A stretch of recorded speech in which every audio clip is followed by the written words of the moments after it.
जगतगुरु श्री प्रभुपाद की, अनंत कोटि वैष्णव वृंद की, हरिनाम संकीर्तन की, गौर प्रेमानंदे।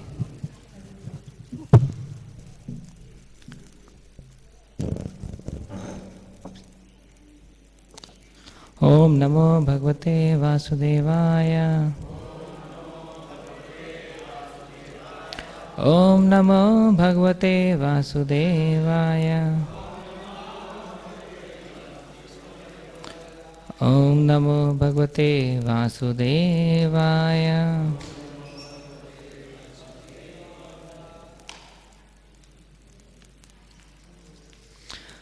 Today we are reading from Srimad Bhagavatam, Canto 5th, chapter number 5, verse number 34. Evam go mriga kaka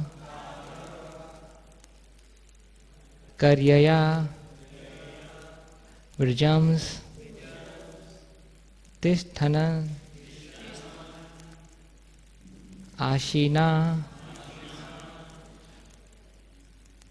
shayana kaka mriga go charita pibati khadati avamehati sma. We'll like to go to the word-to-word translation. Evam, thus, go, of cows, mriga, deer, kak, crows, charyaya, by the activities, vrajan, moving, tishthan, standing, asina, sitting, shayana, lying down, kaka mriga go charita, behaving exactly like the crows, deer and cows. Pibati, drinks. Khadati, eats. Avamehati, passes urine. Sma, he did so. Translation by His Divine Grace, A.C. Bhaktivedanta Srila Prabhupada, Jagadguru Srila Prabhupada ki. In this way, Lord Rishabdev followed the behavior of cows, deers and crows. Sometimes he moved or walked, and sometimes he sat down in one place. Sometimes he lay down, behaving exactly like cows, deer and crows. In that way he ate, drank, passed his stool and urine and cheated the people in this way. Please repeat after me. In this way, Lord Rishabdev followed the behavior of cows, deer and crows. Sometimes he moved or walked, and sometimes he sat down in one place. Sometimes he lay down, behaving exactly like cows, deer and crows. In that way, he ate, drank, passed his stool and urine and cheated the people in this way. Purport: being the Supreme Personality of Godhead, Lord Rishabdev possessed a transcendental spiritual body. Since the general public could not appreciate his behavior and mystic yoga practice, they began to disturb him. To cheat them, he behaved like crows, cows and deer. Om Ajnana-timirandhasya Jnananjana-shalakaya Chakshurunmilitam yena Tasmai Shri Gurave Namah. Shri Chaitanya Manobhishtam Sthapitam yena Bhutale Swayam Rupa Kadamayyam Dadati Swapadantikam Vandeham Shri Guru Shri Yutpat Kamalam Shri Gurun Vaishnavamsha Shri Rupam Sagrajatam Sagana Raghunathan Vitam Tam Sajivam Sadvaitam Savadhutam Parijana Saitam Krishna Chaitanya Devam Shri Radha Krishna Pada Sagna Lalita Shri Vishakhan Vitamsha नमो विष्णुपदाय कृष्णपृष्ठाय भूतले श्रीमते भक्तिवेदांत स्वामिनिति नामने नमस्ते सारस्वते देवे गौरवाणी प्रचारिणे निर्विशेष शून्यवादी पाश्चात्य देशतारिणे नमो महावदन्याय कृष्ण प्रेम प्रदायते कृष्णाय कृष्ण चैतन्य नामने गौरतुसे नमः। हे कृष्णा करुणा सिंधु दीनबंधो जगतपते गोपेश गोपिका कांत राधा कांत नमस्तते। तप्त कांचन गौरांगी राधे वृंदावनेश्वरी वृषभानुसुते देवी प्रणमामि हरिप्रिये। वाञ्छा कल्पतरुभ्यश्च कृपा सिन्धुभ्येव च पतितानां पावनेभ्यो वैष्णवेभ्यो नमो नमः। श्री कृष्ण चैतन्य प्रभु नित्यानंद श्री अद्वैत गदाधर श्रीवासदि गौर भक्तवृंद। हरे Krishna Krishna Krishna Hare Hare Hare Ram Ram Ram Hare Hare.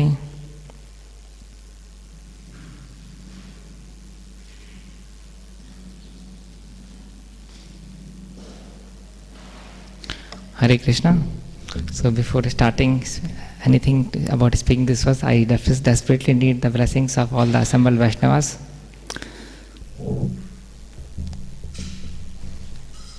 So in this series of verses we are finding, actually the name of this chapter is Lord Rishabdev's teachings. So in the initial few verses, Lord Rishabdev gave very, very powerful teachings, especially for the brahmacharis, like when we had gone to Pune and attending this PDC course. So at that time some brahmachari sections were recommended. So this Lord Rishabdev section is one of the most powerful brahmachari section, which if brahmacharis will read, they will feel spiritually strong.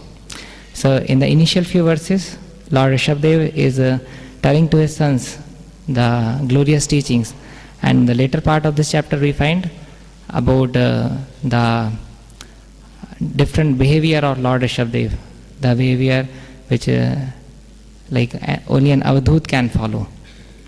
So sometimes the person can be bewildered when they see this kind of behavior of Lord Rishabdev. Like this purport also explains that how like just a verse before yesterday, day before yesterday, Jagdanand Prabhu was mentioning that how like he was passing his stool and smearing the stool on his own body. So this was explained that this is done to bewilder the people, to cheat the people. Like we see like Shankaracharya came and gave Mayavadi philosophy in order to bewilder the atheist. So when the Lord comes in this universe, he has a great purpose behind that. But the devotees are not distracted. The devotees are never distracted, but in fact their appreciation for the wonderful activities of the Lord further increases. So one very important point is whenever we read Srimad Bhagavatam, there will be so many pastimes or incidences will come when it will be difficult to understand from the intellectual point of view. Sometimes by the mercy of Srila Prabhupada elaborated the shlok verses through his writings in great detail so that the common person can also understand and the devotees can appreciate. But even sometimes after reading Prabhupada purports, one may find difficulty in understanding exactly. So at that point there is very important concept which if is clear, then it will help us to appreciate everything mentioned in Srimad Bhagavatam. The concept is that if our intelligence is able to understand everything mentioned in Srimad Bhagavatam, if our intelligence is able to understand all the pastimes of Lord, that means our intelligence is higher than these things, which is not the case. So that's why it is said, like by the mercy of Guru, by the mercy of a spiritual master, when a spiritual master is really pleased by the sincere service attitude of a disciple, then by the mercy of a spiritual master, all the knowledge will be revealed. Divya Gyan Hriday Prakashita. So in that way, the main consideration is that not by our intellect we can understand the scriptures, but only by the mercy of a spiritual master. And there's a very great danger when a person starts copying the thing, that is called anukaran, like King Arihat, copied the behavior of Lord Rishabdev. So it created a problem in the society. Like present day also we see like people are imitating and they are unable to provide anything good to the society, anything tangible to the society. So what we need to do is Anusharan, following the instructions. So yesterday while I was reading through all the translations from the starting verse of this chapter, I could come across 12 very important teachings of Lord Rishabdev, which I would just like to share. Like in the first verse, Lord Rishabdev is saying that one should not work hard day and night simply for sense gratification, but engage in penance and austerity to attain the divine position of devotional service. By such activity, one's heart is purified, and one attains this position. He attains eternal blissful life which is transcendental to material happiness and which continues forever. In the second verse, the three important things are explained. First is, one can attain the path of liberation from material bondage only by rendering services to highly advanced spiritual personalities. Second, those who associate with people fond of women and sex, the path of hell is wide open. And third, he gives the definition of Mahatmas. Who is Mahatma, who is not a Mahatma. Third verse, Lord Rishabdev is explaining how to increase our love for Godhead. He is saying, those who are interested in reviving Krishna consciousness and increasing their love of Godhead do not like to do anything that is not related to Krishna. We can see the practical application in our life. We really do many things which have nothing to do with Krishna. Even in a brahmachari ashram, we find sometimes devotees not discussing exactly something which will increase their faith and understanding Krishna consciousness. So it is very important, like if we will sincerely take these teachings in our life will shine like diamonds. In the fourth verse, it is Lord Rishabdev is explaining what is not befitting to an intelligent man. It is explaining that it is not befitting an intelligent man to involve himself again in the activities of sense gratification by which he perpetually gets material bodies one after another.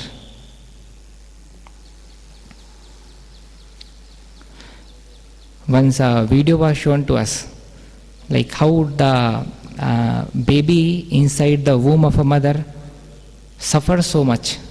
And even I was shocked to see that video. I was just contemplating that I also suffered so much. And am I really ready to take another birth? If not, then what are the steps I am following? So in that way it is very, very important to contemplate on these spiritual facts.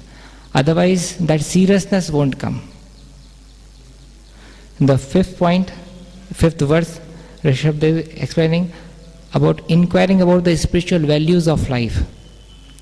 As long as one does not inquire about the spiritual values of life, one is defeated and subjected to miseries arising from ignorance. In the sixth verse, he is explaining about the love for Lord Vasudeva. It says, until one has love for Lord Vasudeva, who is none other than myself, he is certainly not delivered from having to accept a material body again and again. Seventh verse says, so here I've just extracted the teachings part, although the translation is much more longer, maybe 5-6 lines, but the teaching part I extracted. The seventh verse says, even though one may be very learned and wise, he is mad if he does not understand that the endeavor for sense gratification is a useless waste of time. In the eighth verse, Lord Rishabdev explains the basic principle of material existence. It says, the attraction between male and female is the basic principle of material existence. The ninth teaching, like from the verse number 10 to 13, it explains the concept of how to give up our false ego.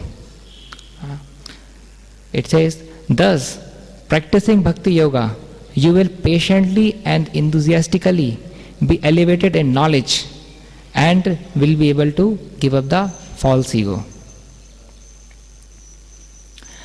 The 10th point, which is Jai Shri Shri Radha Madan Mohan Lalitdev Vishaka Devi ki, Shri Shri Krishna Balram Bhagwan ki, Patit Pavan Shri Shri Gaur Nitai ki, Shri Prahladesh Narsingh Dev Bhagwan ki, Shri Prabhupada ki. So the 10th teaching which I could come across was in verse number 14th. It says that you should not become attached to the process of liberation itself. The 11th teaching which I came across was in verse number 20th, which says, you should accept your eldest brother, Bharat, who is exalted in devotional service. If you engage yourself in Bharat's service, your service to him will include my service, and you will rule the citizens automatically. So here it explains that how we should follow our senior God brothers in ISKCON, those who have really dedicated their life. See, externally there is no difference. Like example is given, like once a child came across a fugga wala, balloon seller.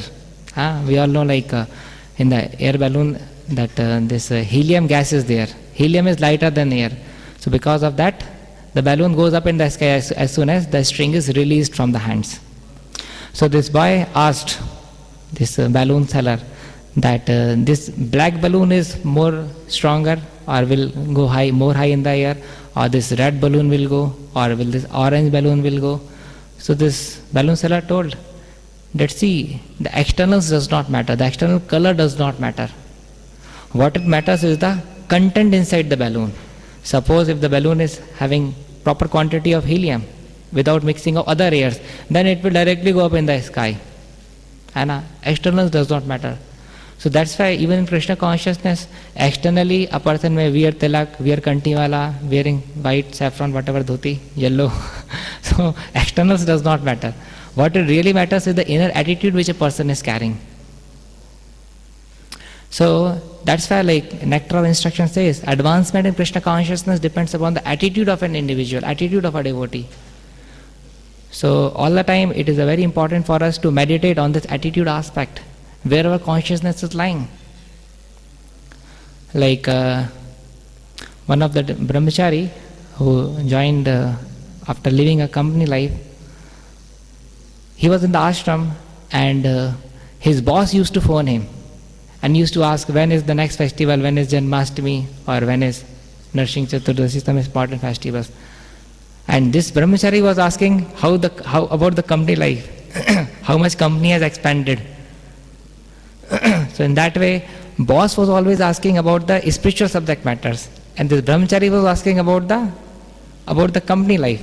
So after a few years, it happened that boss became more fixed in Krishna consciousness, and this brahmachari left the brahmachari ashram and joined the company. So it really matters where our consciousness is. And the 12th teaching is mentioned in 26th verse, where Lord Rishabhadev is talking about envy. He says, my dear sons, you should not envy any living entity, be he moving or non-moving, knowing that I am situated in them. You should offer respect to all of them at every moment. In this way, you offer respect to me. Many times we see that we fail to offer respect to other devotees. Even in the brahmachari ashram, we may deal with other brahmachari as if the hostel boy deals with another hostel fellow. Sometimes we forget to add Prabhu. Sometimes we act so casually that an outside person, if he listens, he will be confused that whether he is saying to brahmacharis dealing with each other or to hostel students dealing with each other. So that's why, like, these teachings are really meant to be applied in our life.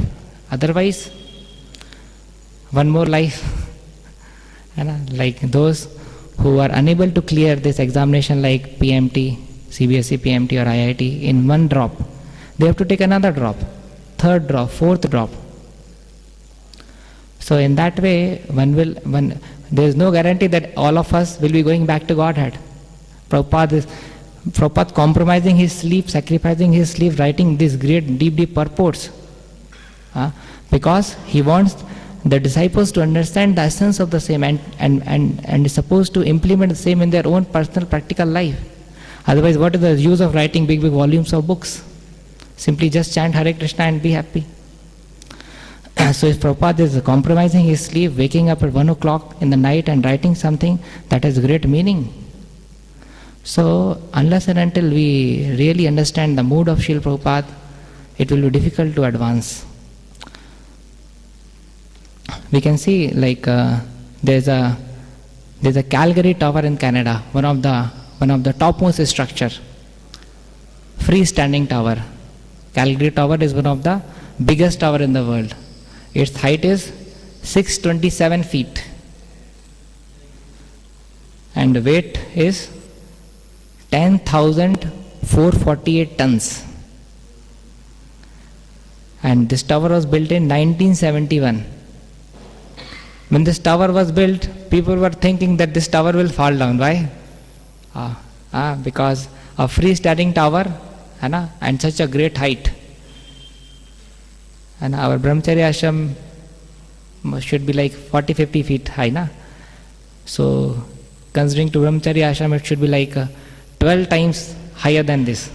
And just a tower, it's a proper structure. It was just a tower. The people are considering as if the tower will fall down. It was constructed in 1971, but still it is standing. So when research was made, so people found that although the weight of the tower is 10,448 tons, but 60,000 of the weight is lying below ground level. That is the foundation. The foundation is carrying 60% of the weight. So that's why the tower can never fall down. So similarly, our attitude is the foundation of our spiritual life. When we are growing in the spiritual life, if one is having proper attitude, then one will never fall down. It is said that fall down is also not sudden.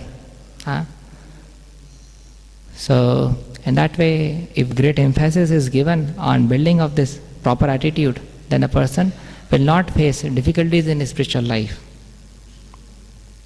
We can see that we can learn from the attitudes of Sri Prabhupada disciples like Giriraj Maharaj at the time of when this construction of ISKCON Juhu was taking place, what kind of difficulties he had to face. He was living in sub-poverty conditions on a plot of land infested with rats, mosquitoes, and even life-threatening disease. Above that, corrupted government officers and the gang of thieves were continuously coming and torturing. But what he says, the services to Srila Prabhupada was a treasure beyond all the wealth in this world.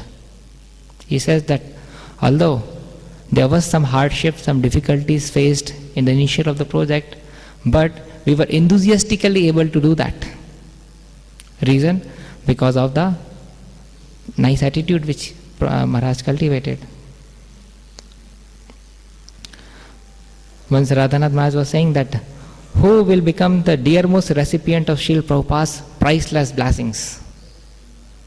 Who will become the dearmost recipient of Srila Prabhupada's priceless blessings? And the answer was, everyone who stepped forward to sacrifice their life sincerely with full commitment. So we have to see that are we really stepping forward to sacrifice? That's a question mark. Prabhupada used to jubilate when he used to receive the letters from His Holiness Bhakti Tirth Maharaj about the preaching reports. Even when Prabhupada said to his servants that even if I am busy, but still if the letter comes from Bhakti Tirth Maharaj, that is the first priority, that is the first thing I would like to read. And Prabhupada used to jubilate by hearing the letters of His Holiness Bhakti Tirth Maharaj. And after a long time, when Prabhupada once met with His Holiness Bhakti Tirth Maharaj, Prabhupada caressed his head with tears in his eyes, and Prabhupada was saying that your life is successful. Radhanath Maharaj says that he never heard about any other disciple such intimate pastime, that Prabhupada is caressing the disciples had with the tears in his eyes and saying that your life is successful. So the concept is one is always paid the price of one's sincerity and dedication. There was a quote pasted in the Brahmachari ashram in the notice board by His Holiness Bhakti Charu Swami Guru Maharaj, where he was mentioning that a normal devotee in ISKCON sometimes may feel frustrated if his services are not recognized by his authority. But Guru Maharaj explained that one should not worry, even if one's services are not recognized by one's authority. One should not worry, even if one's services are not recognized by the temple commander, temple president. One should not worry, even if one's services are not recognized by one's spiritual master, because Srila Prabhupada and Krishna are always going to see the sincere services. Because maybe due to some misunderstanding or communication gap, it may happen that the person is having sincere intentions, but others are unable to identify those intentions. But still, there is nothing to worry on the sincere sadhaka's part. Why? Because Krishna and Srila Prabhupada are always witnessing those activities. So, Srila Vishwanath Chakravarti Thakur describes the very four important components of Shravanam, which can really bring transformation in the lives of devotees. So what are they? First is Shravanam. We all know that. So what does Shravanam indicates? Attentively listening with faith. Sometimes it happens that we may be hearing the class but the mind is somewhere else. So that is not proper Shravanam. Why? Because we are not attentively hearing. At the same time we may be attentively hearing, but this faith component may be missing. So that means again this Shravanam aspect is unfulfilled. The second is Mananam. The Mananam aspect explains deep contemplation of what we have heard. So that means it's not just like sitting in the class, but after the class is over, we also have to meditate on what we have heard or how to practically apply the scriptures in our life. Mananam, deep contemplation on what we have heard. Third is Nididhyasanam, which says sincerely trying to apply what we have heard in our own life to the best of our capacity.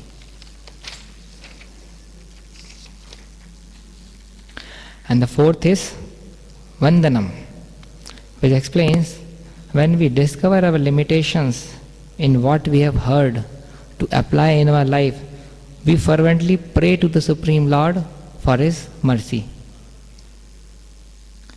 So, it is explained that if one is really following these four components of Shravanam, what will be the result? The result will be extraordinary spiritual urge and devotional enrichment. See, nobody knows that when the storm will come in our life, है ना, हमारे जीवन में कब तूफान आएगा हम कोई नहीं जान सकते, कोई नहीं बता सकते. So in that way, it is very important to prepare ourselves nicely before the storm comes in our life.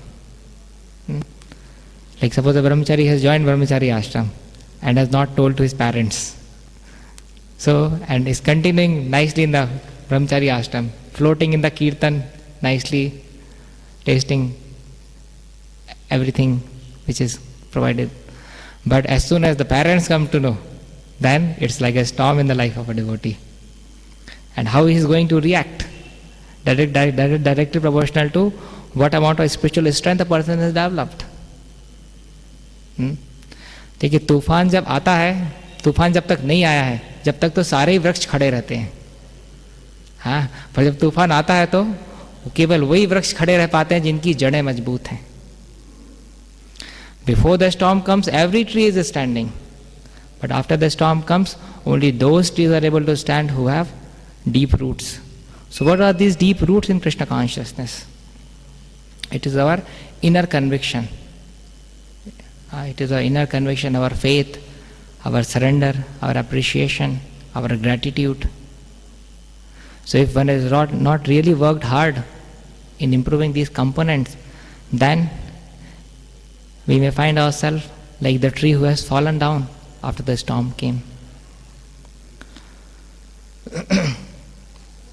There's a very interesting story which I came across.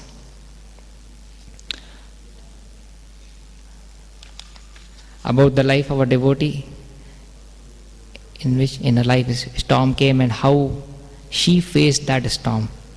And there are so many valuable lessons to learn from this. That's why I thought to share. There was a Mataji in Pune who was the mother of 2 brahmacharis in ISKCON Pune.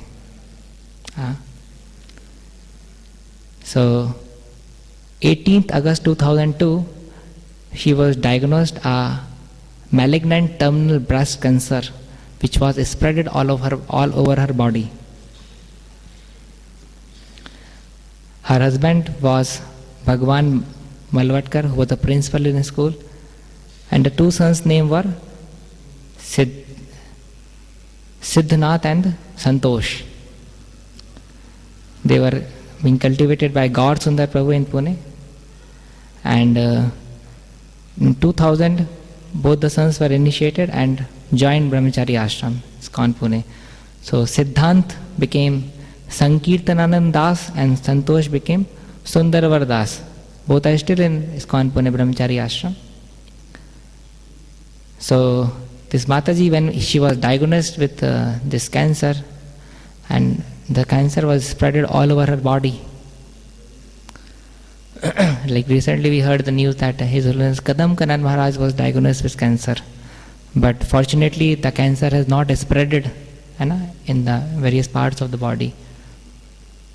So see, like one day before one is diagnosed, one is cool, and the next day we can understand the condition of mind, how much mentally anxiety giving that situation is. Suppose any one of us after few years, if diagnosed with any such disease, what will be the condition? We cannot be peaceful unless we have a spiritual strength. So Mataji then thought that the death is near, because the cancer already spread throughout her body. But the treatment has its own pain with it, and there was a little chance that it would succeed. Excruciating pain would keep worsening till the moment that took its final toll. So initially Mataji thought that rather she should commit suicide. Why? Because the cancer pain is so high. None of us have experienced the same. We don't have any experience what kind of pain is in cancer. So Mataji used to feel such a great pain that the initial thought came that better to finish this body. No body, no pain. But when the sons, these 2 brahmacharis, identified that my mother is thinking in that way, they tried to give her the philosophical aspect nicely. That even if you will finish this body, because of your karma, you will have to bear the same pain in your next life. So better to tolerate pain by remembering Krishna. If Krishna wants, he can even reduce your pain. And if does not, then continue with whatever condition you are in. So in that way, both the sons properly guided her. And Mataji was stunned to hear such profound wisdom from her sons. And she was thinking that just 2 decades ago, I breastfeeded my own milk to these sons, and now they are speaking such a profound philosophy, profound wisdom, which is so correct. So sometimes even parents appreciate their children's learning in Krishna consciousness. Because what we speak is truth, nothing beyond the truth. So suicide was turned into a prayerful remembrance of Krishna. The thoughts of suicide were dropped, and Mataji started prayerfully remembering Krishna. The doctor told her that you are only left with 7 months. Only 7 months, within 7 months you should die. You will die. And Mataji remembered that Parikshit Maharaj also got 7 days. So it's a notice. And Mataji thought that better is to stay in the temple and leave her body in the temple premises if possible. But when she made the request to His Grace Radheshyam Prabhu accepted the request. Although at that time, in 3 rooms, 43 brahmacharis were staying, and there was additional one very small room. Not in the brahmachari ashram, but within the temple premises. So there was a shortage of space, but still seeing the condition of the mother of 2 brahmacharis, Radheshyam Prabhu accepted. And Mataji was very grateful that even though the temple is congested, there is no proper place, but still Prabhu is accepting the proposal. So then Mataji discovered something amazing, that fixing her consciousness on Krishna protected her from the unbearable pain in her body inflicted upon her. So there was, and after spending some time in the temple, her husband asked her to move back to the house. And since now this condition was not so serious, so therefore, and the pain was also reduced by Krishna's mercy, so she preferred to go back to the home. But as soon as she came back to home, she discovered that the pain is again increased. Again she has to face excruciating pain. So now she understood that it was Krishna who was controlling the condition of her body and not the medicines. And 23rd January 2003, she had a major surgery. Even her breath stopped, and she could experience outside body experience, she mentions. So she was fine. She told the devotees that I could see, like my body was lying, I above some height, like I could see my body being operated by some doctors and nurses. So in that way, she had some kind of outside body experience. But the operation was successful, and she returned, and she thought that in all the lectures we hear about the importance of accepting a spiritual master. Jai Shri Shri Radha Madan Mohan Krishna Lam Gaunitai ki, Jagat Guru Srila Prabhupada ki. So she developed the great desire to take initiation. So she requested requested His Holiness Radhanath Maharaj, explaining her condition, her sincerity. So she got initiated on 4th April 2003. So this is just the case, but there are great learnings involved in this case. Mataji shares that I am happy to have this cancer. Why? Generally a person feels it's the greatest curse to have such an excruciating pain in the body. But Mataji says that I consider it as a blessing. Why? Because if this would not have happened, I would have never got the chance to spend time in the temple. I would have never raised myself from ritualistic piety to heartfelt devotion. So Mataji had a desire to preach Krishna consciousness. Why? Because she was always hearing the glorious preaching activities of Srila Prabhupada. But devotees were wondering that how she could preach. She is going to die after some time. How she can preach? But she always used to express her desire that I have a desire to preach. But in fact she was preaching. Why? Because any of her relatives, when were coming to meet her, she used to ask them to chant at least one round of Hare Krishna Mahamantra. And the seriousness with which she was requesting, devotees and her family members were even agreeing. So in that way, she was preaching. On 13th June 2003 at 3:15 a.m., while Srila Prabhupada's Hare Krishna tune was ringing in the temple hall, and her younger son Sundarvar Prabhu was chanting on his beads next to her, she left her body. So 3:15 is Brahma Muhurt in the temple premises. When her devotee son, brahmachari son, is chanting on his beads, plus Srila Prabhupada's Hare Krishna Mahamantra, that Kirtan is played in a little volume. At that time she left. So we all can imagine what was the destination. And in fact, 2-3 days ago, her husband also said that I should not be with you, otherwise it will create difficulty for you to remember Krishna at the last moment. So better I should not be with you. So even husband was not with her. Why? Because like a wife, and it is expected that the wife must have developed a deep attachment with the husband. So at the time of death, she may remember husband and instead of remembering Krishna. And even the doctor said to the devotees, they have never seen a bone cancer patient so peaceful in so much of pain. So that there we can see even the doctors can see the miracles happening in the life of a devotee.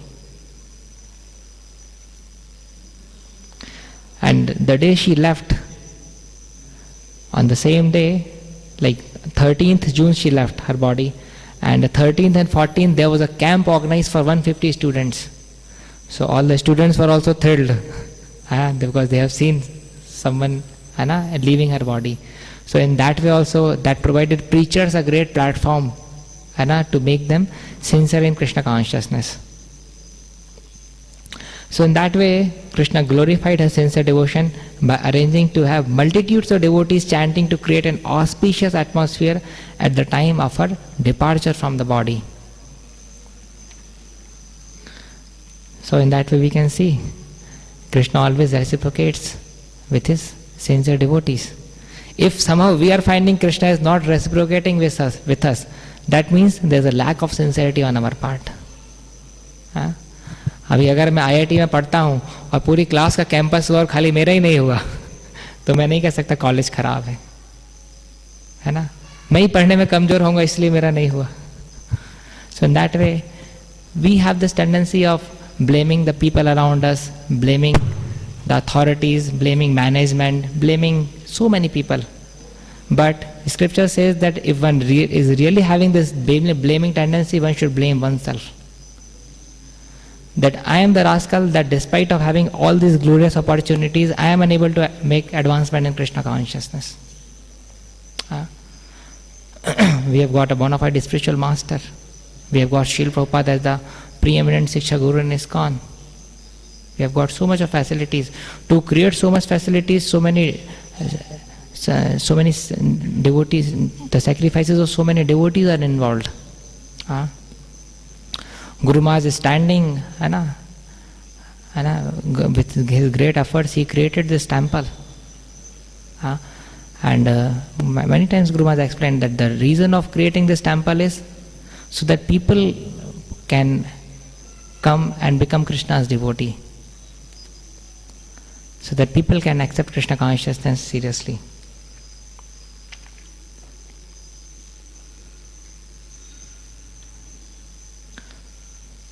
So the last thing I'd like to share, once Srila Prabhupada's health was very down, and devotees were even fearful that Prabhupada may leave his body anytime.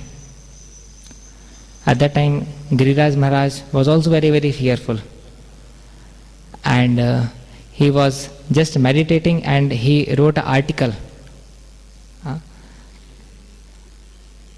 He wrote that how Srila Prabhupada was reciprocated by Krishna and how Krishna is contradicting his own nature.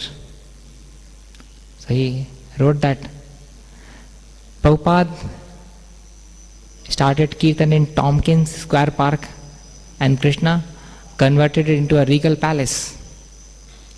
Prabhupada started his journey with just $7 in hand and Krishna converted into billions of rupees. Srila Prabhupada wanted to speak your message, speak Krishna's message, and Krishna converted Marichhas and Chandalas into devotee. Srila Prabhupada wanted to distribute Srimad Bhagavatam sets, and Krishna provided 10,000 loving salesmen free of cost.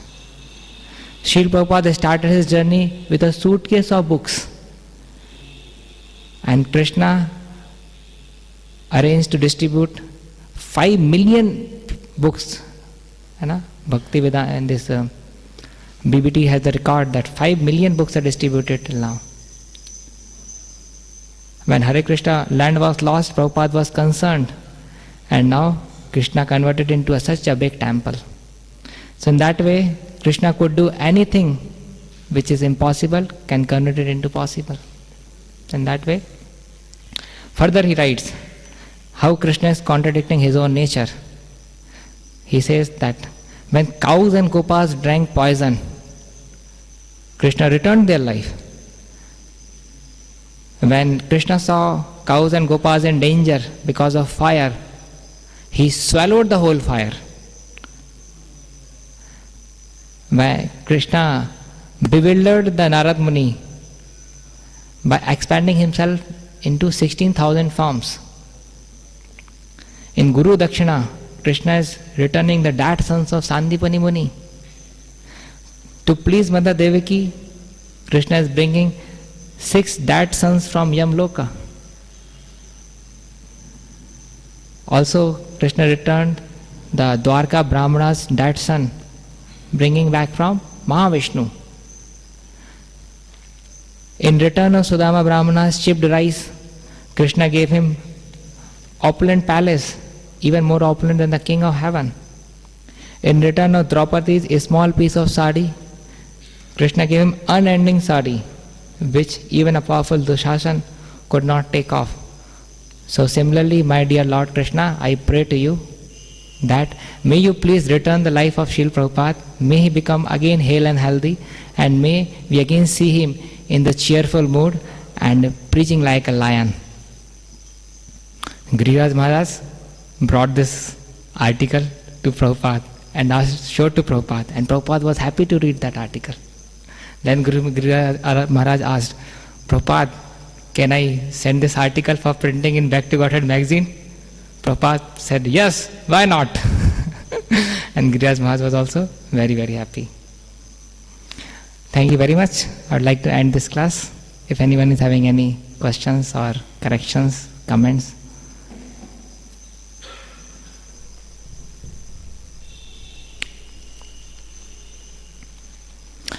ग्रंथराज Shrimad Bhagavatam की, जगत गुरु श्रील प्रभुपाद की, निताई गौर प्रेमानंदे।